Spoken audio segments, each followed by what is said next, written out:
how you step in. Yeah. But that was my niggas. Yeah.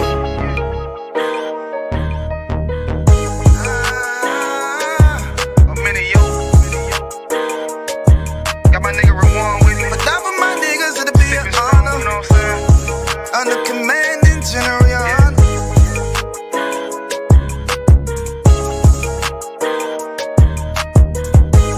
That for my niggas, it'll be an honor and a blessing. Look, hey, straight off the top, I love all of my niggas. That shit ain't gon' stop till we on top and we ballin', my nigga. We be fly as fuck, you know them bitches be stalking my niggas. That shit'll never change and it's the same with all my niggas. City to city, I should be at home, that's what my ribs say. But bitch, I'm grown, I'm in these streets and closed caption. Niggas know we bout that action. If a nigga play with me, then my Hakim gon' let him have it. Hey, think you the shit, this truth the shit. Nigga play, I let that Ruger hit. Get on them tracks, they be like, who is this?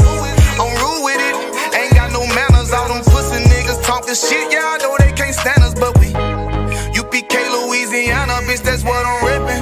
And my niggas solid, number real ones in my section. If you wanna get down, put your boots on, start stepping. Brotherhood is a weapon. Brotherhood is a weapon. Better watch how you steppin', cause brotherhood is a weapon. If I die for my niggas, it'll be an honor and a blessing. Better watch how you steppin', cause brotherhood is a weapon. Brotherhood is a weapon. Better watch how you steppin', cause brotherhood is a weapon. If I die for my niggas, it'll be an honor and a blessing. Better watch how you steppin', cause brotherhood I lay my life down right now for all my sisters and brothers, because I love them. I see them dapping and hug them. It's amazing to see how well we adapt from the struggle. Born again from a life of sin, trapped in the gutter. My mind frame was to kill my own kind.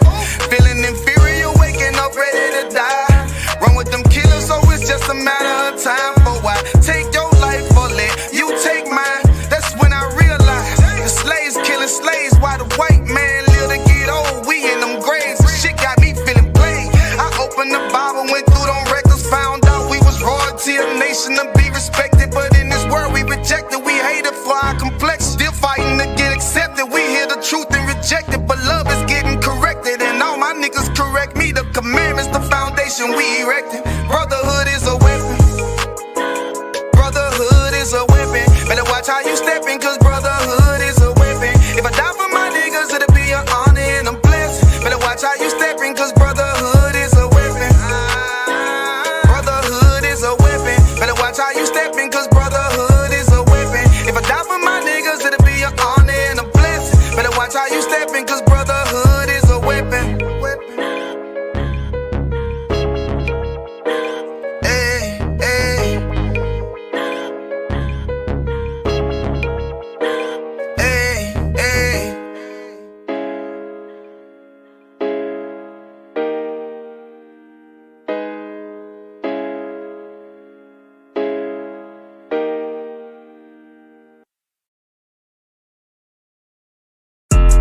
Yeah, don't have messed up, no. Bad news is to beat your home, nigga. Yeah. Go on, get on that ass real quick one time. 144, baby. They said you get on, you gon' represent, I said of course. Soon as they crank that beat, I ride that bitch just like a horse. She about to go dumb, yeah, bitch, me whole car. Yeah, ain't know they call me Obi-Wan, I come with the force. You gon' ride, yeah, of course, get it lit up like a torch. You either low or this Lord, so that bitch is either or. Yeah, I know them niggas ain't cut like that, I swear I'm to our core. Wait up, let me make a call right quick, I'ma start another war. I was hurting when she left, but I don't care about any part.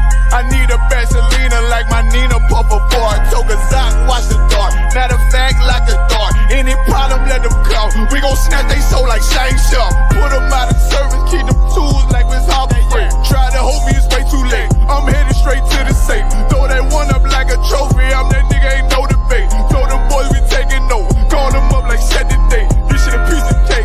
Yeah, my bitches came from Whole Foods. Told them put on that top 3. Then bring me my house shoes. Don't make excuses, make moves.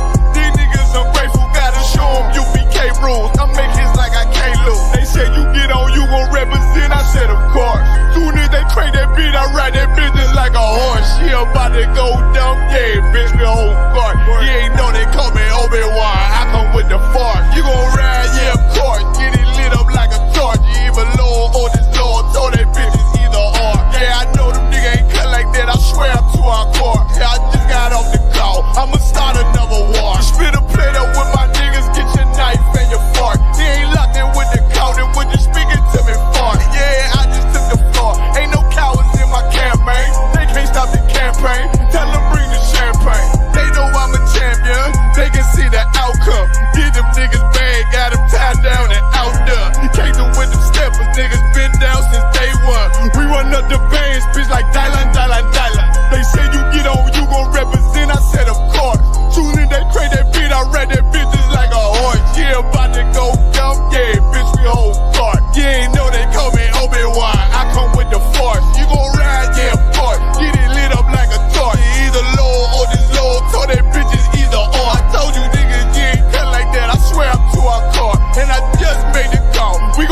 I thought this shit was over.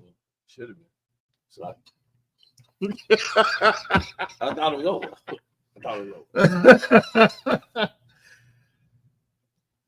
Check this volume real quick. Make sure. See how I was looking real quick.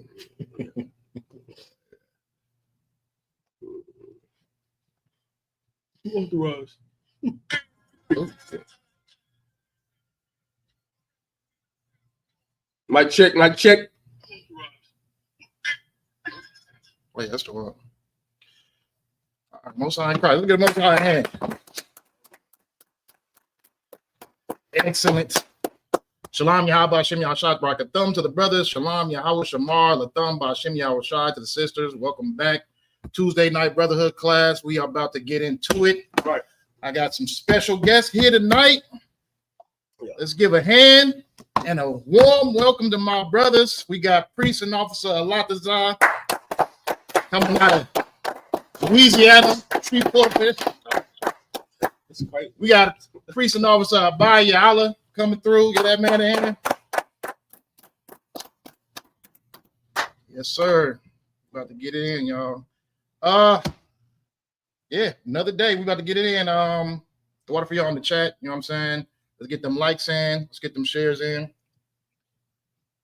Let's get this started. All right. So, a lot of things been going on in the world. Right. You know, a lot of it was covered yesterday during the Ottawan's classes. What I want to talk about right now is, okay, so Hebrew Academy 2025. You know what I'm saying? Mm-hmm. I shared the battlefield with these brothers right here. Let's get out of here. You know what I'm saying? Went viral. You know what I'm saying? Hebrew Academy 2025. You know what I'm saying? Millions and millions of views on each and every clip. You know what I'm saying? So what I want to say is, okay, like my brothers, since you guys had an experience with Hebrew Academy, you know what I mean? Like we know that Hebrew Academy is a spiritual thing more than physical. You know what I'm saying? Right. So within being in the realms of Hebrew Academy, you know what I mean? We already at the end where we're getting to the end of 2025, about to hit 2026. So, or in society terms, you get what I'm saying? But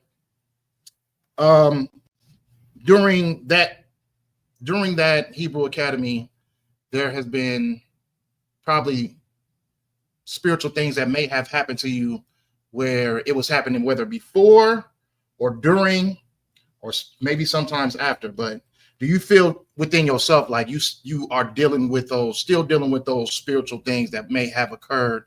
Because it's challenges that come within, you know what I'm saying, more than just having to be there. You know what I'm saying? Right. Like it's things we got to deal with on a day-to-day basis. Do you still feel like you are dealing with those situations and battling those spirits? Bye-bye. Go? Come on. So like if I may, I would say most definitely not. You know, going into Hebrew Academy, I was just a trooper. And not just being a trooper, I was young. I'm a lot younger than all the women. So in times and occasions, it's a lot difficult to understand what they're talking about, you know, the music they talk about, you know, the stuff that they're interested in just because the age gap. Right. But going into Hebrew Academy, that literally showed me like there's no difference, you know. We all, you know, united under the same banner, like we all serve the same thing. So like my age had nothing to do with it. Mm-hmm. You know, especially throughout Hebrew Academy, I ended up becoming a priest, you know, White House Shy for that. Right. You know, and now I feel, you know, more close to these brothers than I've known y'all. So like I've known you for about 3-4 years. Mm-hmm. And during Hebrew Academies, you know, is where I felt the closest to any of y'all. You know what I'm saying? So most definitely I do not deal with that at all. Like I'm cracking jokes with y'all and stuff now. Like everything y'all say is funny to me. You know what I'm saying? Right. So it's like, you know, we bonded, I would say, on that battlefield because we suffered together. And, you know, that's what makes Hebrew Academy, you know, to me, real special is, you know, you suffering, but you suffering with your brothers. Like it makes the suffering kind of like, you know, I like to be on the field like, man, I love this shit, man. You know what I'm saying? And it's true, you know, right? Because you know it'll be drained, you know, tired, and then we'll hear that and like, all right, bro, you know, we right back in. You know what I'm saying? We right back in it. So, I don't, you know, do with nothing, you know, that was going on during Hebrew Academy. If I may, and that actually gets onto the topic of, I would say, going back to the vomit. But for you to go back to the vomit, or let's say return back to the old man, you have to become a new man. Right. Things that I was battling during Hebrew Academy, and let me make it clear. A battle is not winning or losing. A battle is a battle. If you lose, you lose. If you win, you win. Right. You can't say you're battling and you losing. Right. You just losing. Right. You lost. You're not battling, you losing. Right. Like when someone says, "Oh, I'm battling with, weed or marijuana." Well, did you smoke weed? Yeah. No, you didn't. You're not battling anymore. You lost. You're losing. Right. You know what I'm saying? Think about, any small addiction that someone could say, I'm not saying I had that problem or anybody in Hebrew Academy had the problem. Someone comes to you and say, "Hey, I'm battling this." It's like, okay, are you battling this or are you just losing to it? Right. A lot of people can't be 100 with themselves, and Hebrew Academy kind of show you, it really shows you how to be 100 with yourself. Are you battling and are you winning or are you losing? A battle is the actual fight. Right. If let's say you lose, you got some type of addiction, marijuana, alcoholism, porn, fighting, lying. If you do those things, you're not battling anymore. You're losing. You've lost. You're losing. Right. In this school, we don't teach you how to be a loser. We teach you how to be a winner. Right. The battle is going to be your whole life, which we're going to get into later. I have a precept for that specifically. The battle is your whole life. You can't lose. You can't. For example, right? If your woman is having sex with everybody on the block, and then she stops having sex with everybody on the block, but now she's having sex with just half the people on the block, is she still a whore? Yes. Right. She's lost, and you lost her. She's a loser. She's lost that battle to whatever it is. She's not battling anymore. What Hebrew Academy taught me, it's not the battle. It's about winning. You've defeated a demon. You've won over, or you've gotten stronger, and you're not worried about it anymore. Once you want to do something and you don't do it anymore. Right. My body, my flesh wants to do this. The new man, the man that has been created, the man that is a winner, doesn't do that anymore. Do I think about it? Yes. Do I do it? No. That's the battle. Right. The battle is having an addiction to something and you just don't do it anymore. You're like, all right, I want to do this because life is stress. I want to do this because this is what my old habits are. Right. My old ways of doing this thing. The new ways that I don't do that. I do something else instead of that. Right. Hebrew Academy teaches you those things. It teaches you how to win. It teaches you how to battle. The battle is the rest of your life. Right. Because you're gonna see how brothers have been battling for 30 rounds. Let's call a year around. Brothers have been battling for 5 rounds, 10 rounds, 20 rounds, 30 rounds. You slip up that one time, guess what? You lost. You got to start back over. Right. That's what you see out in the world today. That's what you see with brothers today who claim they're this, and then they go back. Right. Because they were battling, but innately they're just losers. And they don't have the fortitude, the testicular fortitude to win, to prevail. Right. The whole Bible is about war. Your battle is not being the old man, not being the old woman. You can't do what you did. We were talking about earlier before class started. In the world, I'm long-winded, Sloppy. No, you good. In the world, you're taught to be a selfish, greedy individual. Once you come in here, the battle, and for you to win the battle is to change from that to change into a selfless, content team player. You can't do it all on your own. Everything's not for you. Everything's not meant for you to do by yourself. You can't only think about yourself. You was bringing out earlier how Saul went out there and did not unalive what he was supposed to unalive. Right. Guess what? He fell for that. All Israel started falling for that. Right. That happened in the book of Judges. It happens all the time. The Lord gives you a law, the Lord gives you a commandment, and it's not just for you. It's for the betterment of us. What do? You do it for yourself. You have sex with someone's wife, you're not doing it for the betterment of us. You're doing it for yourself. You're doing it for your own pleasure. What is taught to you in the old world is taught for you, or as the old man, you're taught to be selfish. You're taught to do it for you. Well, when you come into the school, when you go through Hebrew Academy, when you actually pay attention to the spiritual side of the battles you do have, you realize it's bigger than you. Right. I don't want to do them push-ups. I don't want to do them bear crawls. I don't want to run. I don't want to do any of those things he tells me to do. But I have to do it. You know why? Because if I don't do it, he's going to punish them even more. That is, you don't get it. You don't understand it, but that's the Bible. Right. That's the Bible. The Bible is you need to do what you do. And if you don't do what you're supposed to do, I'm going to punish everybody around you. And then I'm going to punish you. Right. Like, I yield. Like, if I may, one small thing that you had said, you know, that old man in Hebrew Academy, that old man can't survive. Right. And any sliver of that old man that was left during Hebrew Academy, either it gets weeded out of you or you get dropped from the academy. Oh, you get it out of you get weeded out of the school. You know, they was, you know, a lot of Ottomanian was telling us, like, if you fail Hebrew Academy, you're gonna leave the school. We was like that's not true. You know what I'm saying? Everybody had their doubts, right? Until we saw it happen. Because the little bit of that old man was left in them that they could not get out. You know what I'm saying? So they ended up getting weeded out. So I just want to touch on that. No, it's heavy. Well, that brings us within the topic. You know what I'm saying? The topic that we got tonight is going to be just leaving the old man dead. You know what I'm saying? Not returning back into your old ways. Keeping yourself in check, because in the dire times that we're living in right now, it's like Christ could be here at any moment. Right. You know what I'm saying? It's going to be in a position where it's like you can't say that it wasn't obvious. You can't say that, oh, well, you still ain't fulfilled this prophecy or fulfilled this prophecy like you said you was going to do. Like, no, all prophecies are all out on the table right now. It could happen at any moment. And we saying that it's going to happen? No, we don't know when the time may be, but we did get a warning that there was going to be signs of the time. Right. And we do see those signs as we speak today. So you can't get caught off guard. You know what I'm saying? So it's just about keeping that old man dead. Before we get into it real quick, though, I want to show my brothers a video. And I just want to see what y'all see within this video. I'm saying, let me see. The hoopers.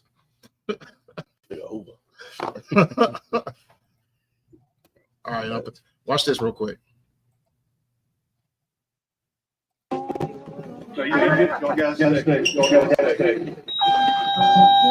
Come on, you guys stay. No. Sir, come on. No. Sir, let's go. Sir. We're not doing this.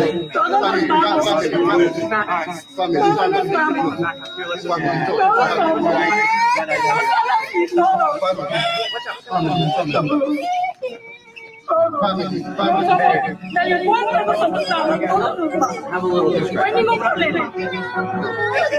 Really discretionary. There's 3 moments. Let go.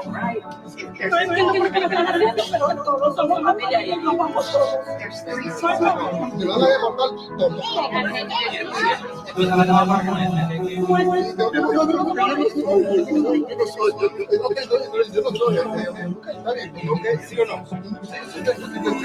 That's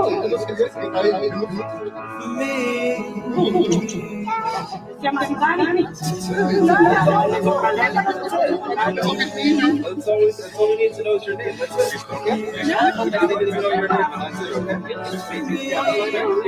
Thank you. Okay.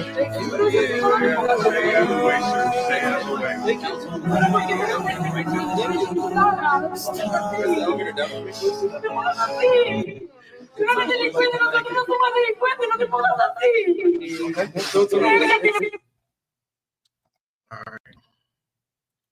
So within that video, I'm gonna start with you, Ilataza. What do you see in that video? It's crazy you started me because I was trying to figure out what's going on. You couldn't tell what's going on? I can't tell. So that's ICE. Right. That's trying to separate. Right. They're trying to separate the father from the mother and child. You asked me, I'm asking you. What you see? That's what it seemed like to me. Mm-hmm. But then it changed. Okay. Because they did not separate them. That's what it seemed like. I don't know. What about you, Ibad? So, like, if I may, the one thing that was pointed that was, prominent to me was the brother that was trying to detain that brother. That brother looks like the man that he's trying to detain. Mm-hmm. To me, that brother's a traitor and a coward. Right. To do that in front of that man's child, you know what I'm saying? To see that man break down in front of the people that he's supposed to be the strongest for, Right. You know what I'm saying? Something like that could only happen by a force, America eyes. You know what I'm saying? Like they're trying to separate this man from his family, and they say all we have to do is ask for your name and this and that. You couldn't ask the brother verbally what his name was. You had to go and try and detain him in front of his child. You know what I'm saying? Like they tried to separate that family. And it's crazy because Hispanics, if you think about it, they believe in the American dream more than most Americans. Bro. America can't stand their own because of blacks and Hispanics. They believe the American dream more than anybody. Hispanics literally come here off the idea of the American dream. Right. This shows that America has no love for their own, no brotherhood. You know what I'm saying? No love at all, no sympathy for the old or for the young. And it's just disgusting to see stuff like that. And that brother that was trying to detain him is a traitor and a coward, man. It's horrible. Real talk. See, that's what I wanted to say too. Like, yeah, I do believe that brother is a traitor. You know what I mean? He is working for the opposite position. Right. He does have that opposite position spirit. But what I seen when I was watching that video, right? When you replay it and you get a little bit more understanding of it, you see the white man, the white officer, he was quick to separate the father from the family. That was on his spirit. He had he didn't care. No, he didn't. There wasn't a care in the world for him. Now, when you see that he's in the midst of separating the family from the household, they go to speak that this is why I say, thank God that the whole crew wasn't all white. Right. Because you see the other white officer go speak to the black man who obviously has a little bit more rank than those two officers have. And when the black man comes in, you could tell he still kind of has that spirit on him to have sympathy for his people. Right, which he should. Well, if it was the other way around, and if that white officer had a little bit more authority than that black man, that family would have been separated. Right. But because that black officer came in and he had a little bit more authority, even though he is a traitor without a shadow of a doubt, you know what I mean? He's doing the will of the devil, but our people, you could tell it's still that attachment of sympathy for our people. Right. That white officer had absolutely no sympathy. He would have took the little you tell he was kind of like brushing the little girl in the elevator a little bit. You know what I'm saying? He wanted that family to be separated, and that's the thing, man. That's why it's important for us to raise up our people. You know what I'm saying? And get us to understand that we have to have love for each other, because when you look at that mannerism and that characteristic of that officer, he had absolutely no love for that family. Right. He had absolutely no sympathy for that family. There was no questioning of, what could be or what couldn't be. It wasn't a thought in his brain. It was just take the daddy out the family, and then we'll deal with the kids and the mama later. Right. You get what I'm saying? So it's just it's a hard thing to watch, and America is going to face complete judgment for what they're doing to God's chosen people. You know what I'm saying? America is going to completely face extreme judgment. And this is why it's important to put away that old man, because when you see how the Lord deals with his enemies, you don't want to be a part of that. You know what I'm saying? You don't want to have to get judged the way that this white man, who obviously doesn't care about you, care about your people. You just don't care about yourself enough to correct yourself. Right. But that white man has absolutely no sympathy for you. Right. He has no love for you. That's his mannerism. That's his characteristic. Right. You know anything? So, like, if I may, you was gonna say? No, I was really just gonna say, even the music in the background, I was like, hey, this sad. This is just sad. Right. Because as a human, there's a thing called a race empathy gap. Right. And a lot of people don't know about it. Race empathy gap is when people look at people of color, mainly blacks and Hispanics. When you look at them, do you feel like they feel something? Like, I ain't trying to go top real quick. So a race empathy gap is if a white man stubs his toe on a corner of a bed frame, white people will feel some type of way. People will feel some type of way because the brain, the neurons in your brain will go off and let you know, hey, I understand that pain. I know that hurt. Right. If one of us stub our toe, they don't feel it the same way. The neurons don't go off the same way. Right. And what happens is, because we have such a hard life, no one gives a damn that you have a hard life. Right. They don't give a damn because they're giving you the hard life. And yourself, you don't give a damn because when you see someone has a hard life and you had a hard life, what's the first thing you tell somebody? Get over it. They don't know how to get over it.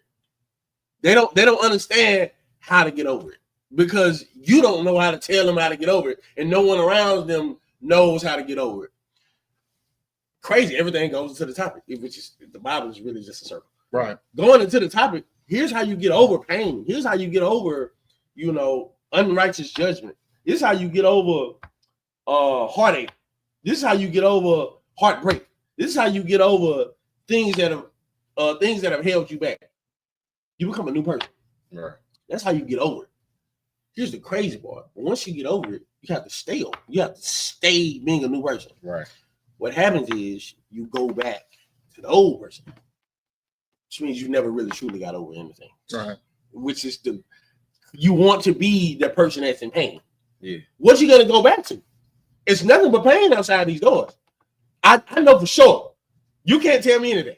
It's nothing but pain outside these doors. Outside of Jerusalem, there's nothing but pain. Right. Outside of One West, there's nothing but pain. You know how I know? You don't like your family. You grew up with your family and you can't stand them. You're gonna leave this new family, and what you gonna do? Go back with your old family that hates you and that you hate, and they can't wait for you to come back so they can hate you more, and so they can tell you, "I knew you'd come back. I knew it was just a phase." You're not understanding the purpose of the Bible. The purpose of the Bible is to change you. The purpose of the Bible is for you to look into the mirror and say, "These qualities, these morality things that's wrong with me, I want to change. I don't want to be that anymore. I don't want to be that same person anymore." Right. You do it for a time being, and then you what? You get weak, you lose the battle, and you go back. And guess what? The world is waiting for you. That hatred is what Christmas is waiting for you. But you know Christmas is wrong. Right. You know Christmas is the most suicidal time of the year. You know Thanksgiving is wrong. You know Easter is wrong. You know July 4th is wrong. What you gonna do it? Why? Because you want to be back. You want to be that old man again. Right. You're gonna suffer. Yeah. So, like, if I may, right quick, this right here, what you were saying about separating the father from the family, separating the man from the family, this just proves. I bring this out all the time. How America is Egypt. America is this house of bondage because they're doing the same thing they did in Exodus. They tried to kill all the man-child. Yeah. And you know what's crazy? The same way America is Egypt, blacks, natives, and Hispanics is those same slaves that was wanted to go back to Egypt. Right. That was wanted to go back to suffering. That was wanted to go back to being, made fun of, beat down, back into slavery. Right. It's like you were saying, like you want to go back to that old man, go back. Have fun. But me, I'm going to fight my way to the promised land, man. I'm not going to keep going back to, just because there's water or flesh pots or I got a place to lay my head at night. I'm going to suffer to get to the kingdom of heaven, man. If y'all want to go back and y'all want to, go back and smoke weed and get drunk and beat your woman because it's a little bit easier than holding your tongue when you're drunk, Lord be with you, bro. The door's right there. Like you were saying, there ain't nothing but hurt and pain outside these doors, man. If you want it, shalom. It's one thing too. Like our people, we want to avoid the process of being great. You know what I'm saying? Like everybody just think that it's just gonna just fall from heaven. Like we just want to skip all the hard work and just go straight to, just straight to salvation. Like it takes more than that. You know what I mean? And it takes everybody to put in they foot in the door and just put their steps in to what they can do. You know what I mean? Right. Our people, imagine what America's doing to us right now. The whole ICE, police brutality, everything like that. They say, okay, all blacks and Spanish, y'all go to Mexico. You know what I'm saying? Y'all can go to Mexico, y'all go thrive over there. Because we're still not in the right spirit, we gonna want to go back to the ICE. We're gonna want to go back to the poverty. We're gonna want to go back to the oppression, just because they're structured and we have to find our structure and we have to build our structure. And that's the thing, like, we got to find it now while we have it.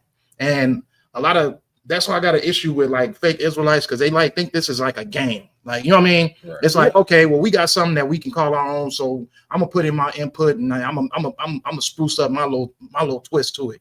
Y'all ain't got it right on this or this, so I'm gonna say, oh yeah, Paul ain't got it right. Oh yeah, this and that. You know what I mean? Like just a whole bunch of nonsense when your structure is not needed. Nobody, y'all leading us right back into the golden calf. Literally. You know what I'm saying? Like leading us right back to the golden calf. We finally have something that is for black people, and yet you couldn't get rid of the old man. So you are leading us right back to leading us right to the golden calf because your opinion, you need to have your say so when it comes to blacks having their own thing. You know what I'm saying? But check this out. I never seen any of them when they was Christians trying to hop on the pulpit trying to tell the preacher, oh yeah, well, well, I mean, Christianity really this and that though. You know what I'm saying? You never seen them on the pulpit. That's crazy. Talking to the Christian church. Oh, well, you know what I mean? You don't see them in the government buildings. Oh, nah, but the law really should do this though for everybody.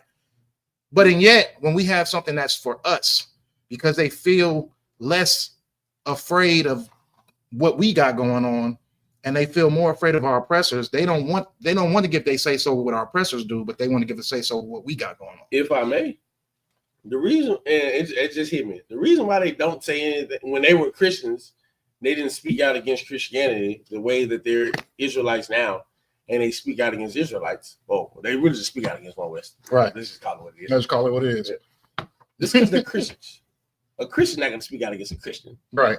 Because a Christian, and again, becoming a new person. The old woman, your thought process was, I can do whatever the hell I want to do, and God is still gonna love me. As a fake Israelite, you think the same way. I can do whatever. I can go follow who I want to follow. I can say the Bible is this. I can say the Bible is that. However I want to say it, and guess what? God still gonna love me. Right. No, that's not how this works. Right. And what tends that you just brought Christianity into this. Here's how I know you brought Christianity into this. Because you do the same thing a Christian does. A Christian breaks off. Why do you think it's so many Christian churches? If the Christian church, if the black Christian church was the same thing, there would not be 20 different Christian churches in one city. There would not be 40 different Christian churches in one city. You came over here, something you did not like, you did not discuss it with anybody, you left and you started your own group. That's what happened. You started your own group because you found another group that started their own group, which found another group that started their own group, which found another group that started their own group. You're a Christian. You're a fake Israelite. That's why we call everybody Christians. I don't care if you're Muslim. I don't care if you're fake Israelite. I don't care if you're Episcopalian, Catholic. None of that. You're Christian because you believe whatever you want to believe whenever you want to believe it. A Christian does not have someone holding them to a standard. Right. This Christian choir leader in New Orleans last week, he just got put on charges because he was out here messaging some 16-year-old boy and amongst others to come do what grown people do, which he should not have been doing. And now he's on charges. You know why? Because he's a Christian. And guess what? God still loves him. That's the old man. The old man thinks God still loves you. Right. I can do whatever I want. I ain't got to follow that man. That's what Cora and them said. Cora was like, God ain't choose you. Why the God? You ain't nobody. God ain't choose you. That's the same thing Cora said. What happened to Cora? He got swallowed up by the earth. Same thing will happen to you. Like question of Moses. Well, what's his name said? He said Hebrew Israelites isn't it was just a movement. Yeah. And movements come to an end. Because he ain't believing it to begin with. He's been a Christian his whole. He's a Christian. He's a gang-banging, pegging Christian. Hoover's in it. No. And he's a Hoover. This guy's a Hoover. Imagine coming from the thing that's supposed to save blacks and Hispanics to go to a thing that unalives blacks and Hispanics. He never left from Come on, man. If I got the precepts. Oh, yes, sir. 2 Peter 2:20. We're gonna go to verse 22. I got it. Get somebody else. About you gonna break that. Come on. For if after they have escaped the pollutions of the world through the knowledge of the Lord and Savior Jesus Christ, they are again entangled therein and overcome. The latter end is worse with them than the beginning. Come on. Verse 21. For it had been better for them not to have known the way of righteousness, right, than after they have known it, to turn from the holy commandment delivered unto them. Right. So like you should have stayed Christian. Right. You should have never tried to put your foot in the door of the Hebrew Israelite, you know what I'm saying? According to you, your movement. Right. You should have stayed Christian. You would have been better off as a Christian than become an Israelite and then leave. Why? Because now you're sinning willfully. You know for a fact that getting it up, getting it, you know it's a sin. You know, gangbanging goes against the whole Bible and how it speaks about brotherhood. You know it was a sin. Now you're sinning willfully. You should have stayed a Christian. You should have never tried to learn the law. You want to know why? Because the Bible says it was better for you to not know the law than to come in here, learn, and then leave. It's crazy. Like you got to be some type of messed up in the head. It's like smoking cigarettes. This is like my biggest issue with cigarette smokers. The pack says may cause cancer. Then when you go to the doctor because you coughing up blood in this black goop, and you're like, Doc, what's wrong with me? You smoke cigarettes? Yeah, you got cancer. Duh. The pack says it, and you're so surprised.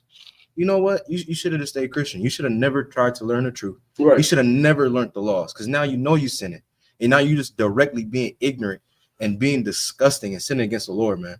And how selfish and how disrespectful is it for Christ to go up on the cross, die for our sins, and then you come and learn how he live it, and then leave and go do exactly what he died for. That's crazy. The sins that he died for. That's crazy. You have no brotherhood and you don't love your people how you claim to. You should have stayed a Christian. You should have never tried this, man. You don't love Christ. You don't love Christ, man. You should have never tried this. You should have stayed not knowing the law, because it would have been better. The Bible says, this is not my words. I'm not telling you to stay Christian because I don't want you in here. It's better for you to stay Christian if you're going to come in here and leave. It makes no sense. That's in the Bible. You're going to get more stripes. Come on now. You get more stripes. And you know what's crazy? If we really think about it, he says, the Israelite community. We don't even have to say the name. He says the Israelite community, right? And when you really break it down and think about it, y'all know what I mean. You helped create the Israelite community. You got a whole fake Israelite group, a whole fake Israelite community. You brought people into the knowledge of even knowing they're Israelites. And what did you do? You turned your back on all of them. You turned your back on the Hoovers for all them years because you was a Hoover. Then you stopped being a Hoover, or I don't know. Then you became an Israelite.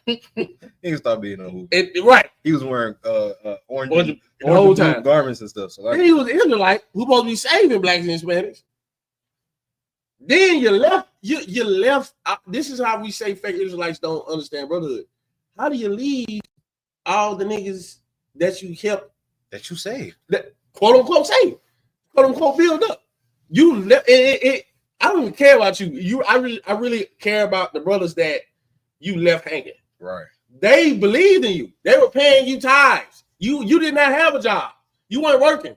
So the tithe money you had, the money that you was having is from the tithes, because you was the quote unquote high priest of that school. Here's what happened. You were using that tithe money and paying for pagan kits. Where did it came from? It came from them tithes of the brothers that you left. That's what happened. You left them brothers. And here's the crazy part. Brothers before that left your school and started their own school. They don't understand brotherhood neither. How do I know they don't understand brotherhood? Because they left their brother. They left their brother and started a whole new group. Guess what's about to happen in about a year or two? Brothers that's in this new fake Israelite group, they're going to leave them. And they're not going to be Genesis. They're going to be Deuteronomy. I don't goddamn know. The point is, you never learn how to be a new man. Right. You never learn how to be a new creature. You can learn how to not smoke and weed. You can learn how to not eat pork. You can learn how to not eat shrimp, crab, and lobster. But what you never truly learn is what the Bible is about. You never truly learn brotherhood. You've only, once you found the knowledge of being an Israelite, you still never tapped into brotherhood. Right. Because if you guys tapped into the brotherhood, you would be under this banner. It's nothing for you to even leave anyway. You've been doing what you're doing. Right. You done led a whole school of Israelites the whole time you leaking out your anus, because that's what you do. You can't tell me you understand brotherhood. You can't tell me you understand the Bible. You can't tell me anything about becoming a new man when you haven't become a brother. A new man becomes a brother. Right. I wouldn't treat my brother a certain way. I wouldn't have my brother thinking a certain way about me. And if he did, we're going to hash that out. you left. You went to you became a part of a group of men that left. What did you do? You left. What did the men under you do? They left. What are the men under them gonna do? They're gonna leave. There's no way you're telling me that you are ultimate brother. There's no way. Now you're a gangbanger. Now you're a actual gangbanger. You just threw up the game. You got a new picture throwing up. Come on, man. That is days old. That is outstanding to me, man. That is a brother who he told himself he was gonna become a new man, and he thought he was, and then he just went back to what he did. We got other scriptures for that. 7 more demons gonna jump on him. I was gonna say that. That's in the Bible. Come on. What is it? He turned his back literally. So like that's what Crazy. I mean, Literally. that's why it's just off of them, like back on us. Like, this is why we have to say that we're the home of the truth. And people get the most offended who are outside of the home of the truth when we say that, because it's like, oh, why can't there be more truths? There can't be more truths because you might end up in that scenario. Like, you might end up a follower of someone, and you could be spending your last dollar paying your tithes to someone who is buying prostitutes and, you know what I mean, getting paid. Like, you know what I'm saying? Like, you got to think about that. Like, it's a requirement. Right. It's a demand in the ISUPK that you be therefore perfect. Right. You know what I'm saying? Right. It's a demand. You can get it right, but the goal is to be perfect. It's to be perfect. You can't. You're following people who are hiding sin, Hiding it. you know what I'm saying? And if we establish ourselves on that type, that's why Christ was talking about where you plant your seeds at. You know what I'm saying? Mm. Like, you got to plant your seeds on healthy ground. You know what I'm saying? Right. You can't be planting it just anywhere. You can't just be saying, oh yeah, well, I can teach here, I can teach here. Y'all not on solid ground. Y'all not solid. You're not I'm solid. talking about literal hundreds of people following a pegger. You know what I'm saying? Hundreds of people following a confusion community. We already know what that means. You know what I'm saying? The purple parades and all them. You know what I'm saying? the alphabets. Like, these are people following their lusts because they find something that attracts them within their leader. Right. You know what I'm saying? Like, their leader is like, you haven't let. That's why you continue to keep on sinning while you saying you're not sinning, but we know y'all sinning. We know it. We know y'all sinning because your leader accepts you. Your leader welcomes you in, and you know what he's doing? He's sinning. That's why you have to follow a righteous leader. That's why certain leaders in the Bible you couldn't play with. You know what I'm saying? You couldn't play with Elijah like that. Right. You know what I'm saying? Come on. Like, real talk. So this is the thing. You see that spark in the back? You see that? You know it's crazy. That was crazy. But no, real talk though. Like, this is why we say we're the home of the truth. We got to say that because we're the only place who validates that there is absolutely none of that is getting tolerated over here. Right. None of that. You could tolerate that in all the fake groups, and y'all can call yourselves whatever y'all want. You know what I mean? Call yourself any page in the Bible. Call yourself, you know what I mean, Maccabees, the group of Maccabees, whatever you want to call yourself. It's too many groups. You know what I'm saying? Out. At the end of the day, your establishment is built on lies, and y'all lying up in there. Yeah, we know y'all lying up in there, and it's always coming out. And as it keeps coming out, what do you got the naysayers out here saying? Well, I mean, the home of the truth, though. Why we got to be there to be able to teach? Like, you know what I'm saying? Like, the Lord just don't want you. That's it. Something wrong with your spirit, and that's just how I'm gonna start seeing it from now on. Right. It's no more putting that energy in to try to convince a brother that we are the home of the truth. It speaks for itself. Right. You know what I'm saying? The whole life speaks for itself. We can't tell you any different. You know what I'm saying? Like, you can create all the different gossips and different things about us. We established that when you in here, you got to be perfect. You know what I'm saying? The Lord compares it to having a white gown. You know what I'm saying? With no stains on it. Right. That stain is something that you got on you that you have not dealt with. It's a piece of your old man. Imagine yourself walking with a fresh white t-shirt on and you got a little coffee stain right here. Right. You think it ain't gonna be noticeable? That's nasty. You know what I'm saying? You go buy a new one. Matter of fact, let's get to that. You go put on a new white tee. Probably like some of these. Where's that at now? Right. You tell. Yes, we can The tell. thing be this big, you tell. Yes, we can sit. You walking No, funny, bro. and We it's can funny. tell. that you brought out Elijah. You think about Gehazi in 2 Kings, the 5th chapter. He told, if I may, I'm gonna jump down. Gehazi did something that he was not supposed to do. Gehazi went in and asked for favors from Nahum, which he was not supposed to do. Elijah was not with Gehazi, but Elijah was with Gehazi. I'm going to 2 Kings, the 5th chapter, the 25th verse. 2 Kings? 2 Kings 5 and 25. I read it. All right. But he went in and stood before his master. It's like Elisha. And Elisha said unto him, whence cometh thou, Gehazi? And he said, thy servant went no whither. Gehazi is lying to his master. Gehazi is lying to his outer one. Gehazi was by himself. He did not think the outer one was with him. He did not think Elisha was with him. Verse 26. And he said unto him, went not mine heart with thee when the man turned again from his chariot to meet thee? Is it a time to receive money and to receive garments and olive yards and vineyards and sheep and oxen and men servants and maid servants? The leprosy therefore of Naaman shall cleave unto thee and unto thy seed forever. And he went out from his presence a leper as white as snow. I didn't go into the whole topic because of time's sake, but you really need to understand the lie that you tell, the hypocrisy that is on you. We're gonna see it. Right. You think you're getting away with it. Look, I know you're smoking weed. You know, you might think I don't see you smoking weed. I guarantee you, I know you're smoking weed. Because something's gonna show. This is not magic. It's gonna show. You think as long as captains have been in here, you think they can't tell when you lying? Right. They can't tell when you BSing. You think the generals don't see something on you? Like something's off about that, brother. That's why you can't make it in here. And I think, actually, I know that's why a lot of you don't come in here. Because one, you truly don't want to change because that thing that you battling is too strong for you. Right. When we're trying to, we're gonna be in the gym with you. We're gonna help you get stronger.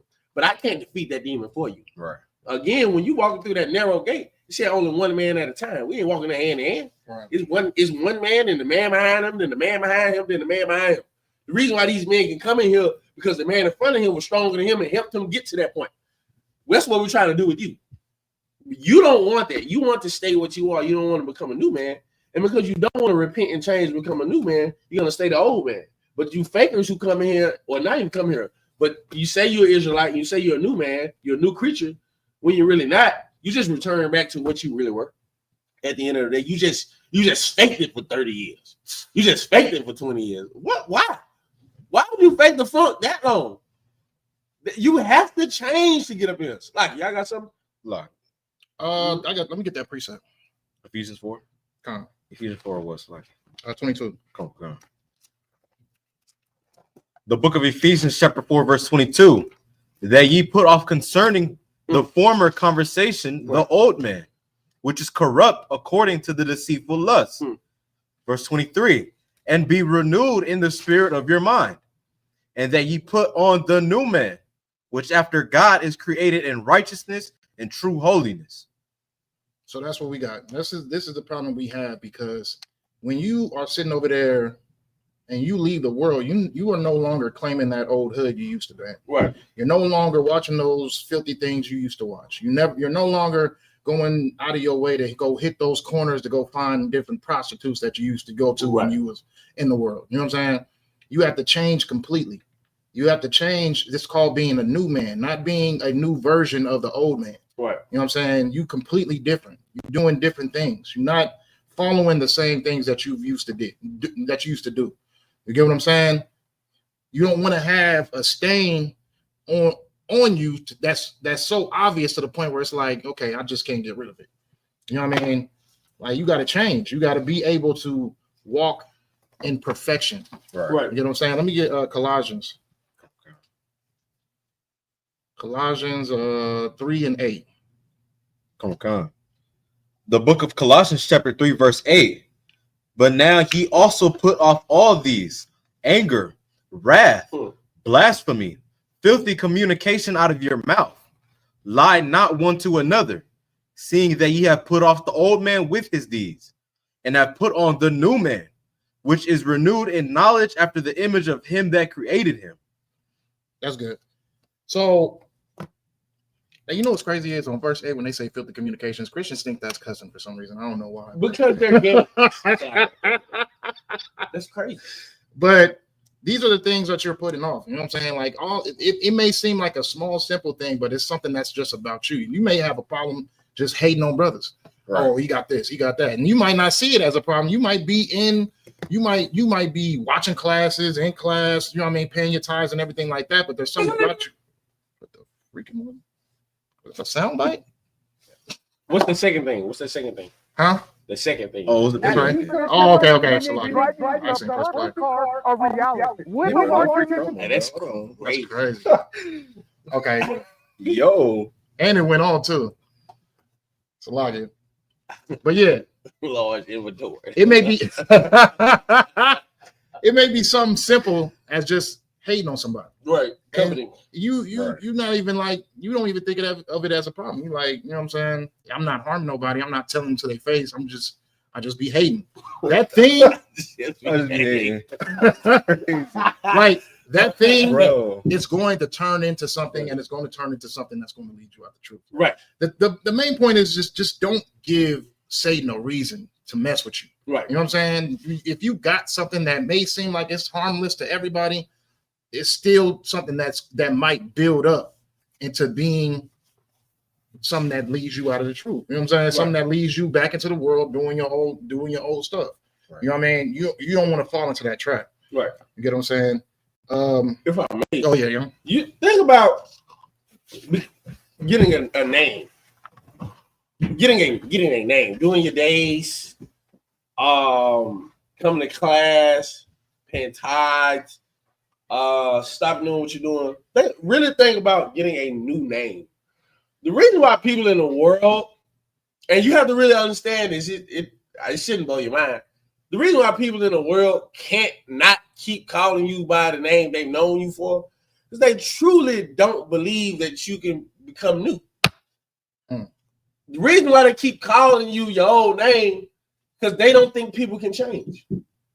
Because the world shows you people can't change.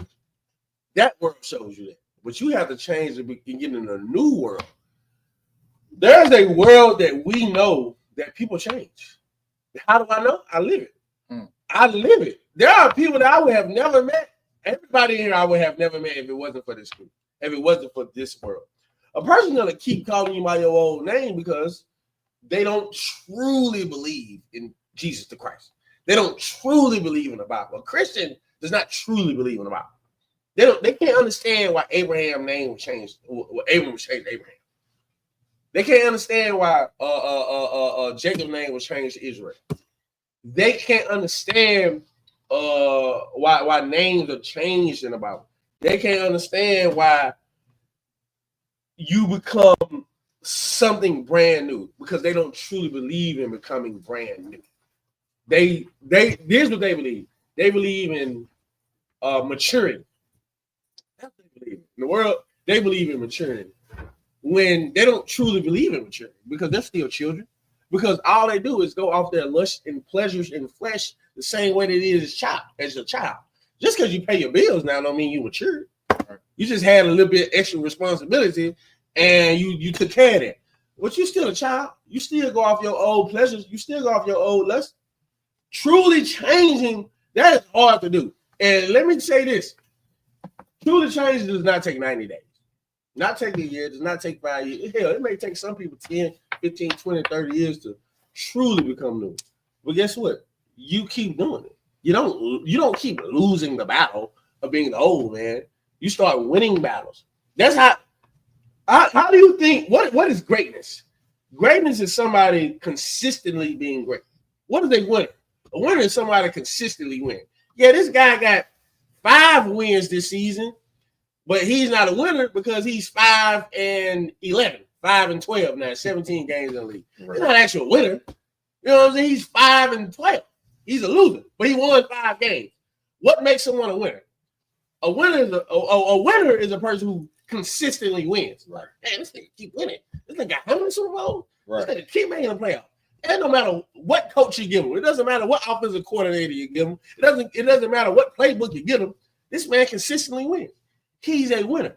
That's how you judge someone's greatness. How many times do they win? The longevity of winning.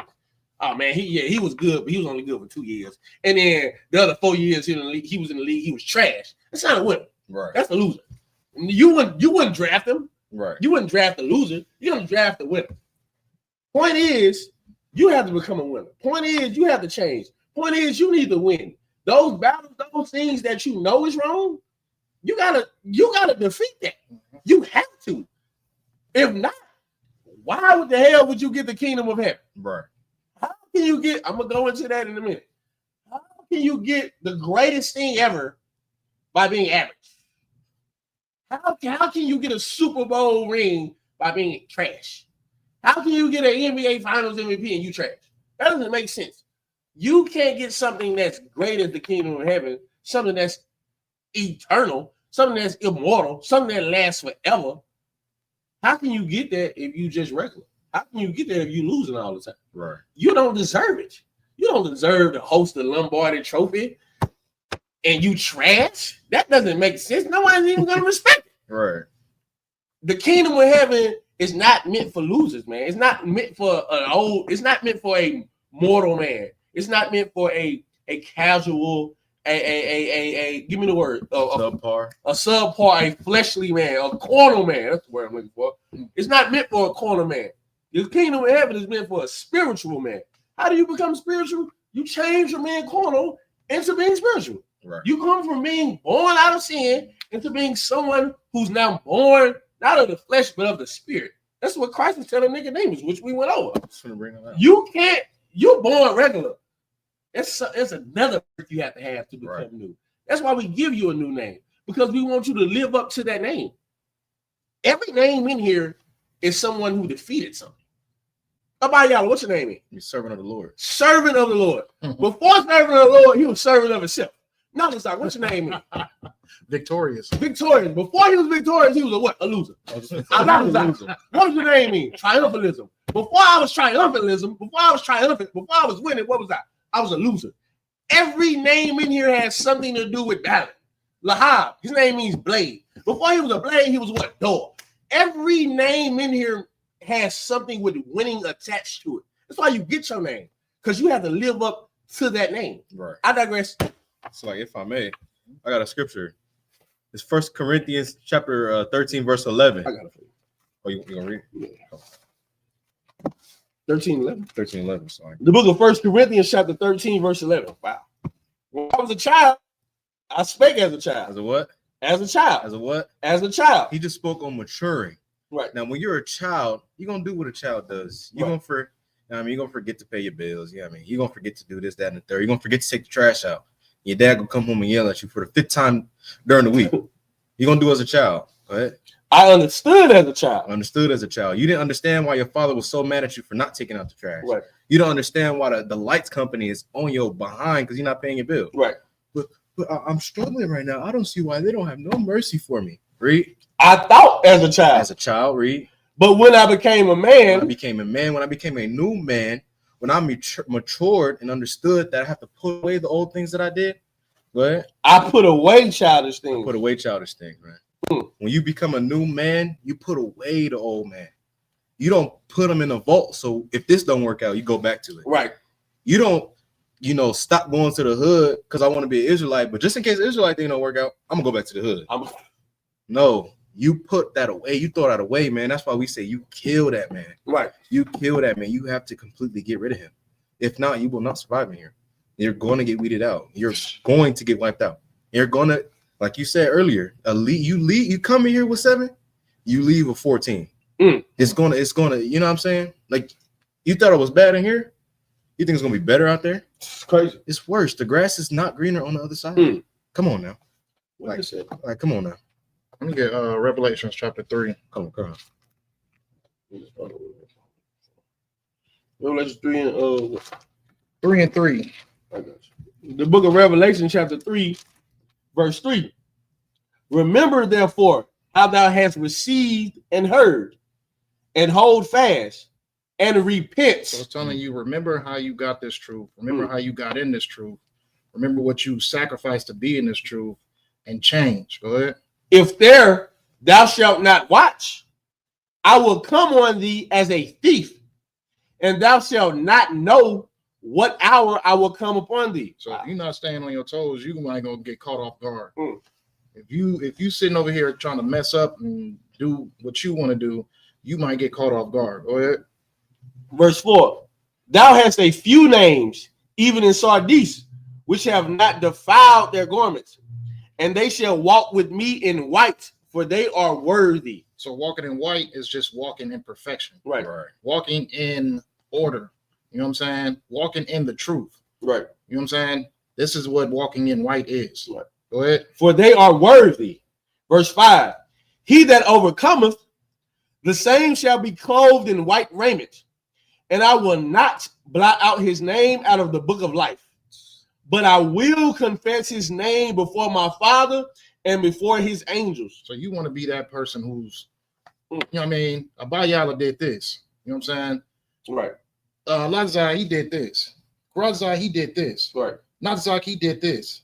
Isupk, he did this. Like, you know what I'm saying? Like, you want to have your name spoken to the Lord, because we're not worthy of getting directly to the Lord. We need that mediation. We left the Lord. We went into that divorce. Right. So now we need that mediator to let the Lord know, listen, I messed up, but this is what I'm doing to get it right. Right. This is how I'm standing firm to what you wanted me to do from Jump Street. You get what I'm saying? Without that, what are you gonna get? I never knew you. You know what I'm saying? Crazy. If your name don't get brought up in that council, you're gonna get the I never knew you. And then you don't want that. Right. You want to walk around in your white garment. You know what I'm saying? No, not a stain on it. No dust on your shoulders, no nothing. Like, you know what I'm saying? Perfection. That's what you want to do. Right. All right, so on that. If I may, give me that precept. Go to second Ezra for me, by Bobby Kushai. It's gonna be pretty long. We're gonna do a little read. No, we good. We good. Still got a little bit of time. Let me second Ezra 7. Start at 41. Second Ezra 7:41. Please. The book of Second Ezra, chapter 7, verse 41. We'll go all the way to the end. All right, let's go. Come on. Even so now, seeing corruption is grown up. Right now, the world you living in, this is why the Bible is so great, because you see what they talking about. What he's talking about is this. Back then is the same thing going on now, and he has questions. He's with his angel. I believe Uriel's his angel. I could be wrong. Don't quote me. But he's having this conversation with this angel. He's trying to figure out what's going on. Start from the top. Come on. The book of Second Ezra, chapter 7, verse 41. Even so now, seeing corruption is grown up, and wickedness increased. And wickedness increased. We say at the end times, wickedness going to increase. You can read about that. All people talk about that. We in the end times. We in the end times, because wickedness has increased, and you can see it as well. Come on. And the righteous have prayed for the ungodly. The righteous pray for the ungodly. We don't say, hey, we want you to die or perish. We say we want you to come in here. The way we say it may be a little harsh to you, but sometimes that's how you have to speak to people. Sometimes you have to tell a child, hey, stop doing that if I give you a whooping, even though you don't plan on giving them a whooping anyway. Why do you tell them that? Because I want you to change. Why do I tell you a fake Israelite? Because I don't want you to be a fake Israelite. I want you to be one West. Right. Keep reading. Okay. And wickedness increased, and the righteous have prayed for the ungodly. Wherefore shall it not be so now also? At all times, we're going to pray for the ungodly at the worst of times. Keep reading. Okay. Verse 42. He answered me and said, this present life is not the end, where much glory doth abide. Read it again. Come on. Verse 42. He answered me and said, this present life is not the end, where much glory doth abide. Where we live at right now in this wicked time and this end times, this is not the end. This is the times right before the end. Right. Keep reading. Come on. Therefore have they prayed for the weak. We've prayed for the weak. If you go back before this, you're going to read about how Moses prayed for the weak, how Abraham prayed for Sodom and Gomorrah. You're going to read about these things. You're going to read about Joshua praying for the weak. You're going to read about how all the prophets prior to this prayed for people who weren't in the truth. That's what we do. I pray. That's why we say, I pray you understand. I want you to understand. I don't want you to be blind to it. I don't want you to be deaf to what we're saying. You don't understand it, but I'm praying for you to understand it. I need you to understand it. Why? Because I want to save your life. I have to be harsh because the men above me that are better than me are harsh. They are harsh on me. What harsher than the Lord's going to kill you? You can't be no more stern than that. Right. How stern you want me to be? Keep reading. Come on. So like 43. Come on, verse 43. But the day of doom shall be the end of this time. But the day of doom shall be the end of this time. You can read about that in Peter. Everyone knows there's a day where the Lord is coming. Everybody knows there's a day when Christ and 200 million angels is coming down on this earth, and everybody's gonna see it. Everybody's gonna hear that trumpet blast, and everybody's eyes are gonna be open, and you can't hide from it. Keep reading. Come on. And the beginning of immortality for to come. Right after that, though, in 1 hour, the beginning of immortality is going to come. Keep reading. Wherein corruption is past. There's going to be no more corrupt governments. This whole place is corrupt from the top down. I have to steal. I have to sell drugs. I have to lie. I have to scam. You know why? Because the country that I serve, the country that I live in, the government that is over me, what do? They lie. They steal. They scam. They sell drugs. That is what this place does. So they made money doing it. So in my mind, what should I do? I should do what they do so I can make money. Right. Keep reading. Come on. Intemperance is at an end. Come on. Infidelity is cut off. Come on. Righteousness is grown. Righteousness will grow in this next kingdom. After this last day, after this day of doom, righteousness is gonna grow. Right. Well, the only way righteousness is gonna grow is by having what? Righteous people. This is why I tell my wife this all the time. You and I have to be great. We have to be righteous. We have to be something so amazing. Why? Because this child that we have, what do we need her to be? We need her to be better than us. We need righteousness to grow in her.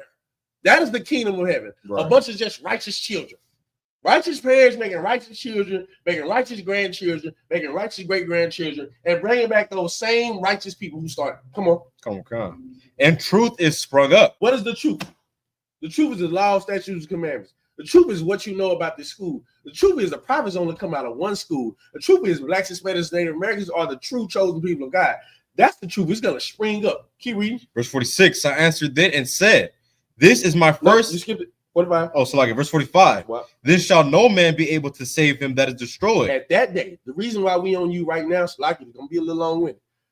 The reason why we on you right now is because in that day Christ comes back, no one can save what's going to be destroyed. Come on.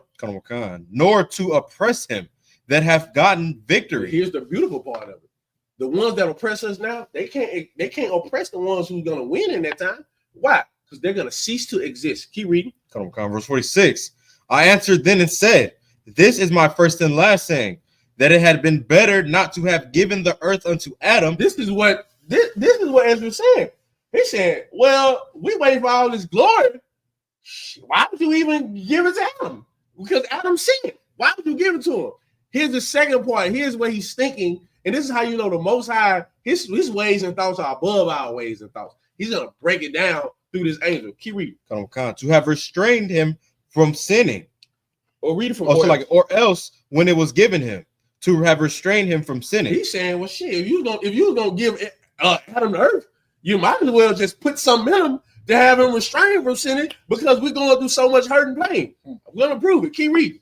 Verse 47. For what profit is it for men now in this present time to live in heaviness, and after death to look for punishment? What profit is it? Look how we live right now. Look why we walk through right now. I gotta sell drugs. For only pleasure, I gotta have sex with this girl after the club. I gotta get her drunk and have sex with her. I gotta leave my kids. I gotta not care for my family. I have to be selfishness. I do all that in this place that teaches me to be that, and I get punished for it after that. God damn, this is literally what's going on in Ezra's mind. Read. Verse 48. O thou Adam, what hast thou done? They start blaming it. Adam, man, what did you do? Come on. For it was thou that sinned. For though it was thou that sinned, thou art not fallen alone, but we all that come of thee. Is that not what we just spoke about earlier? Right. One man's sin caused the whole place to fall. Right. One man, if this man mess up, we all mess up. That's why we say you can't come to camp unclean. You cannot come to camp unclean, because if you do, guess what happens? Something might happen and we might get fallen upon. Right. because of you. Do you understand how much power you wield? If you remain clean, everybody around you remain clean. Right. That one person coming here unclean stains the whole thing. It's you hear it all the time. One bad apple spoils the bunch. Right. That's not new. That's in the Bible. That's what you're reading. Because Adam failed, everybody else failed. Because you sin, everybody sins. Everybody falls. Everybody is punished because of your actions. You know how I know that? It's just like being a father. Let you not pay your bills. The whole family's out on the street. You understand that? Right. You get that? Let you not be ain't shit. Your woman ain't gonna be shit, and your child ain't gonna be it neither. It's just a continuing thing. You have to be great. You have to be new. You have to be better than what you are. Come on. Verse 49. For what profit is it unto us if there be promised us an immortal time, whereas we have done the works that bring death? He's like, okay, well, you're saying all these things you're supposed to get, but how does that profit me? How does that profit me as an old man who's a sinner? You telling me all these promises? How does that profit me? That's the question some of you have. How does coming into one where it's profit me? I've been doing this, I've been doing that. All around me is this and that. Nothing but sin all around me. How does heaven profit me? Keep reading. Come on, verse 50. And that there is promised us an everlasting hope, whereas ourselves, being most wicked, are made vain. This is the same thing going back to Adam. You said you gave Adam the earth, but basically he's vain. You tell us all these things that we're not supposed to do, even though all these things are in our face. And the only way to get all I want is the finest woman, the biggest car, the biggest house. But I'm really not supposed to want that. I'm really not supposed to truly want that. I'm supposed to want something better than that. I'm a vain man. This is all I think about. This is all I see. But you're telling me I'm supposed to believe in something that I can't see? Keep reading. Come on, verse 51. And that there are laid up for us dwellings of health and safety. There's a place that is laid up for us with health and safety. You don't have health right now. You are not safe right now. If you walk outside your house, you're liable to die. Literally. Keep reading. Come on. Whereas we have lived wickedly. We've lived in this wicked place, and we've lived wickedly because we live in this wicked place. Come on. Verse 53. And that there should be showed a So like verse 52. And that the glory of the Most High is kept to defend them which have led a weary life. Come on. Whereas we have walked in the most wicked ways of all. You telling me the Lord supposed to protect the people who live weary, who have a conscience in their mind, who walks in a way where they're supposed to be nervous about going outside. I'm supposed to sit here and know the Lord is supposed to protect them, even though I walk wickedly, even though where I'm at is wickedness. And understand, this man is not a wicked man. This is a prophet of God. How do I know he's a prophet of God? He's able to speak to an angel. Right. He's going through it right now. But here's the beauty part of it. He's using himself. He's including himself with everyone else. That's what we do here. We don't usually say you. We say we. Because I know how you live. I know what you're going through. I can help you because the battle that you're battling, I'm battling too. And I'm going to show you the battle. Keep reading. Come on. Verse 53. And that there should be showed a paradise whose fruit endureth forever. There's a paradise whose fruit endures forever. Come on. Wherein is security and medicine. There's a place where there is security and medicine. Meaning what? There are no harm is going to come to you. And there's a place where you'll never get sick and die. There's no cancer there. There's no HIV there. Keep reading. Come on. Since we shall not enter it. You telling me about all this greatness about the kingdom of heaven. I ain't going to get into it anyway. Why? Come on. Verse 54. If we have walked in unpleasant places. Man, look, I live in the ghetto. The hell you telling me about heaven for, nigga? You know how I live at, nigga? I live in Compton, nigga. I live in a barrio, nigga. I live in Shreveport, Louisiana. I'm from Queensboro, nigga. I'm from Sunset. You telling me there's a place better than this? You telling me somebody I can't think about no heaven? I'm gonna get somebody about to shoot me today. Somebody right now is trying to shoot me. If they catch me outside and I'm lacking, they're gonna kill me. You talking to me about heaven? Have you lost your mind? Keep reading. Come on, verse 55. And that the faces of them which have used a abstinence. No, abstinence. So like abstinence. What is abstinence? Abstinence is not having sex. Why is this being used? Because fornication is not only talking about sex. Fornication is talking about anything from the Lord. Anything that goes against the Lord, sinning against the Lord. You know why? Because the Lord calls us his wife. We are married to the Lord. You should abstain. He's literally read that part again. Come on, verse 55. And that the faces of them which have used abstinence shall shine above the stars. These men, these women who've shunned away from sin, who's abstained from sex, who've abstained from sex outside of marriage with the Lord, who is not falling into Christianity, who is not falling into being a Muslim, who is not falling into sin, their face is going to shine above the stars. Read. Come on. Whereas our faces shall be blacker than darkness. Not us, though. We sinners. Not us. We are sinners. I'm born around sinners. Everywhere I go as sinners. Keep reading. Come on. Verse 56. For while we lived and committed iniquity, come on, we consider not that we should begin to suffer for it after death. Come on. That's you. That's us. All the pleasure that you had, all the fun that you had, you haven't even thought about it as a sin and that you're going to pay for it after death. Can you understand? You're not even thinking about that. You're thinking about getting your rocks off right now. That's not knowing you're going to be stoned later. Keep reading. Verse 57. Then answered he me and said, come on, hold up.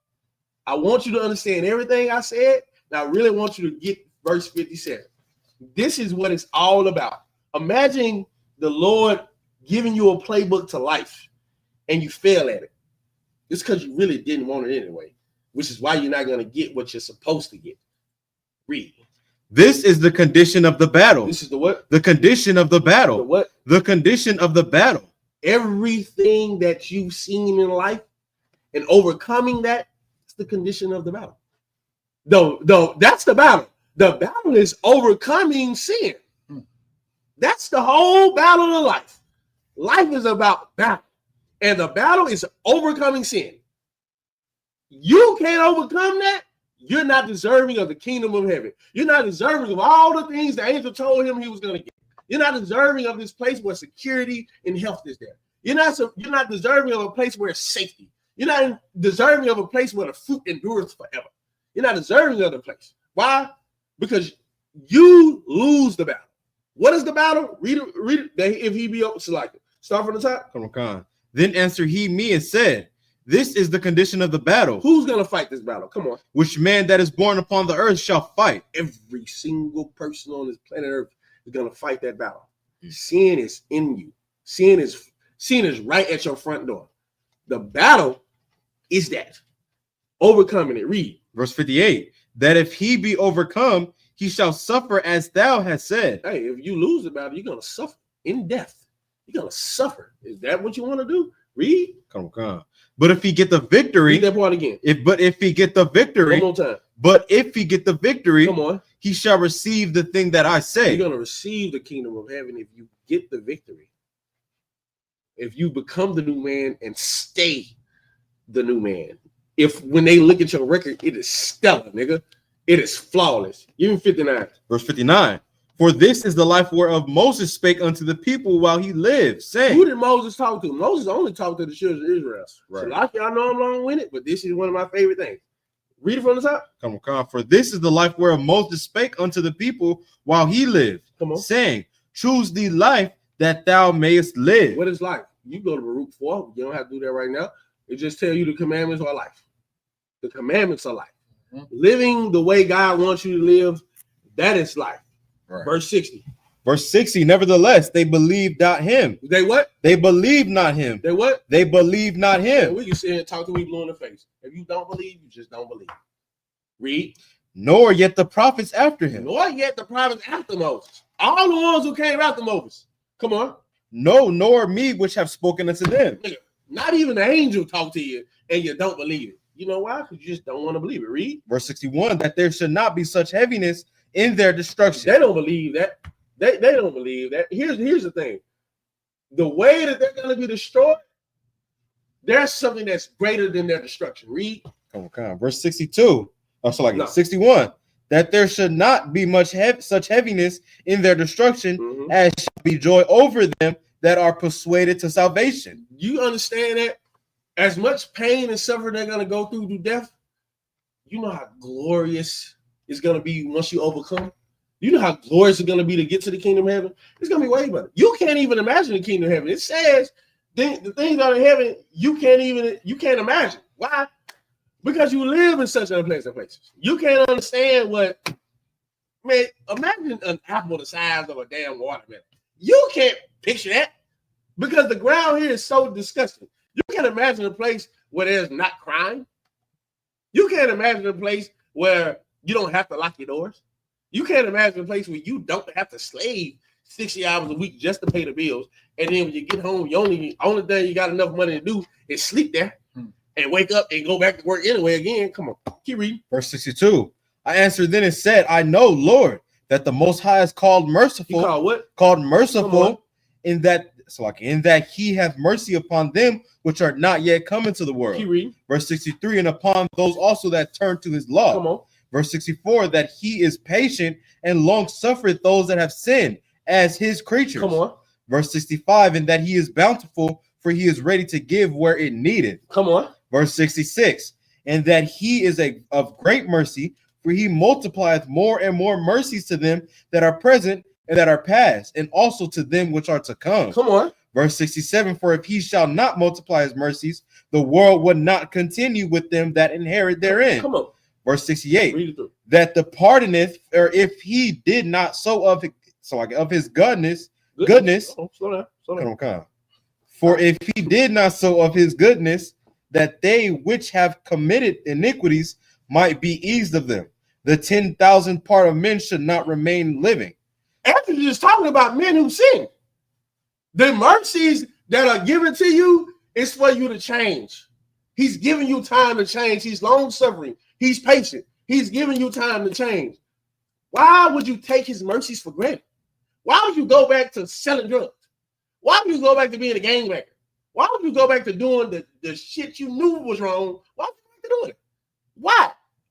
Why, when you know the reward for defeating those demons, defeating that old man, putting him away, when you know the reward is the kingdom of heaven?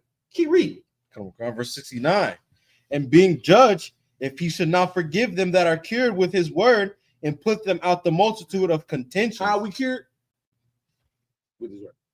Come. So like with his word. How are we cured? With his word. We're cured with his word. This is what cleans you up. The word of God cleans you up. Why? Because this should make you excited. You have something more to live for. Keep reading. Come. Last verse. Verse 70. There should be very few left peradventure and an innumerable multitude. Read it again. Verse 70. There should be very few left peradventure and an innumerable multitude. It's gonna be very few. There's gonna be very few people who can put off the old man, become a new man, and stay that. Very few. You're seeing it today. You see how people always leave. People always leave. You know why? Because they're just not one of the ones that want it. Everybody can't be a champion. Right.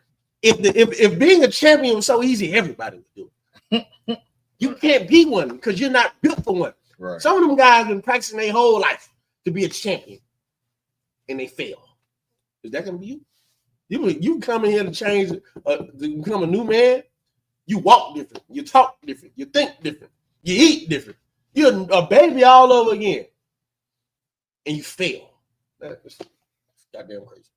I digress. It's all right, crazy. 917. I was running on in that 920. So we'll stop right there, my brothers and sisters. You know what I'm saying? Hey, put off that old man. Keep that old man dead. Right. You know what I'm saying? Let it die. Let it die. Don't bring him back to life. Don't become a zombie either. Right. You know what I'm saying? Right. Don't put off the old man and then, you know what I mean, get uncomfortable with the new man and now you want to bring the old man back. Right. You know what I'm saying? Don't become a zombie. But all in all, that's today's class, man. Tuesday night brotherhood class, man. Let's get out of here again. Give a hand for all y'all in the chat. Let me see what we got up in here. Real quick. What we got? We got young man Jeremiah, sister Mariam. Who else? We got young man Leonard. We got sister what's this? Asa. Sister Deandra, Trooper Batak, young man Jeremiah. Right. Oh yeah. You know what I'm saying? Officer Ramat. Sister Batharwana. Salaki. All right, who else? Who else we got up here? Y'all flooding the chat. That's what I'm talking about. Ottawa Malakma. Let's see.